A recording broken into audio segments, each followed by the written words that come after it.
everyone, this is Dr.K.V.N.PRASAD. Welcome to another video on astrology and Vastu. Today we are going to talk about people having names, the significance of having the names as per astrology, and maybe numerology also. I will add numerology also. So what is the significance? So as per astrology, Vedic astrology, the names are kept based on the birth times, the birth star. That is wherever the moon is placed on the time of birth, whatever the nakshatra is, that according to that nakshatra, each nakshatra out of 27 nakshatras, each nakshatras have certain alphabets assigned, and the names need to start with those letters. That is one thing. And the next level is the Rashi, the Janma Rashi. That is also again Moon Rashi, wherever the moon is placed. This is our tradition. But why do people want to keep it? I will just share my thoughts, little bit of history and then the thoughts, right? So number one, why people want to do it?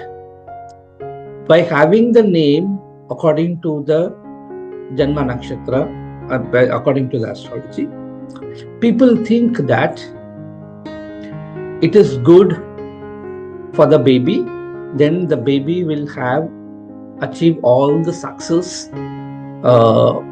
whatever the materialistic benefits that the child is going to get. That is one of the thought. Okay. But again, we all know, for the astrological purposes, if a person needs to get or achieve any materialistic success like good education, career, and all, for that, for each and everything, there are specific bhavas assigned to it.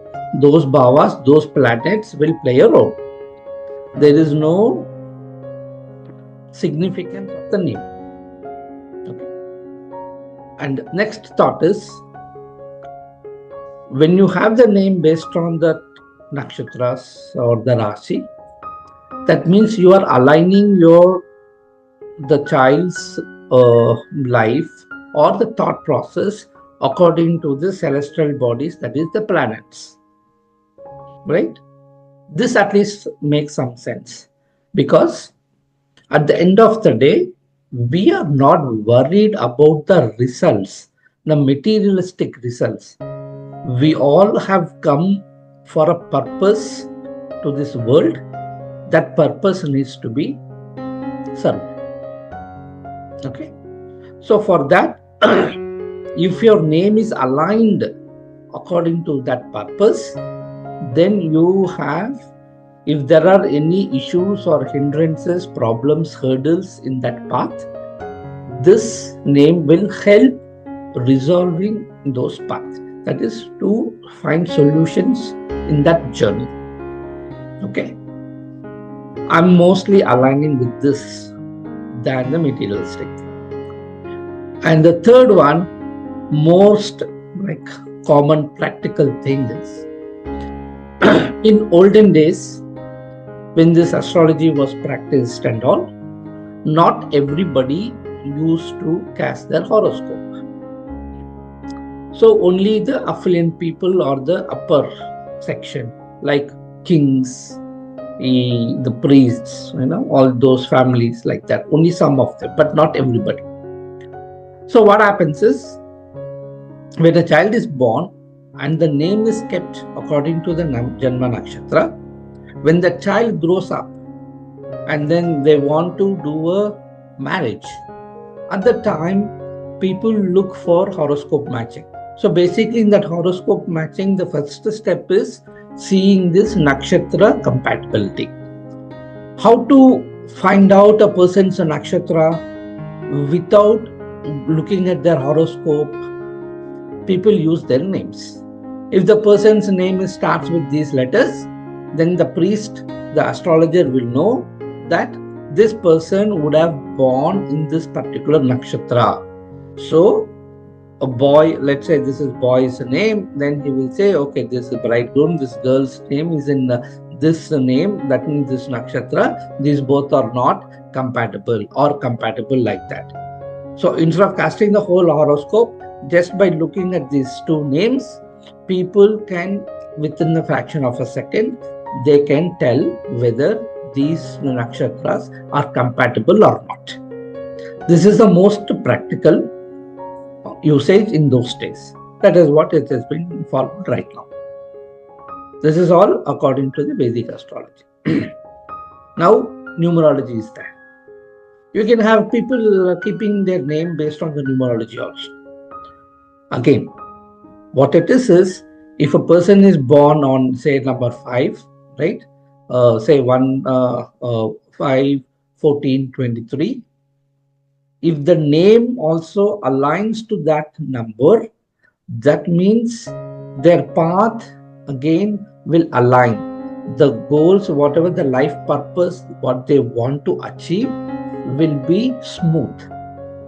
Say if a person's number is, say, birth date is 1, okay, and the name is coming as 8.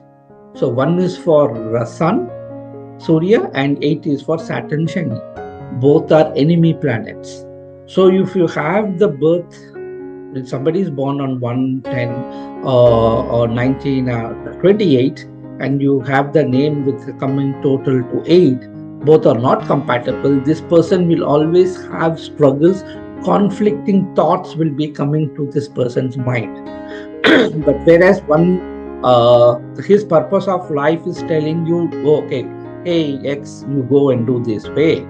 But because of this name, 8 will come and influence, then that will tell something else, right? So then both will be in opposite direction. And this person's life purpose won't be met. So that is the reason, then if you keep the name according to the numerology, then both are compatible numbers.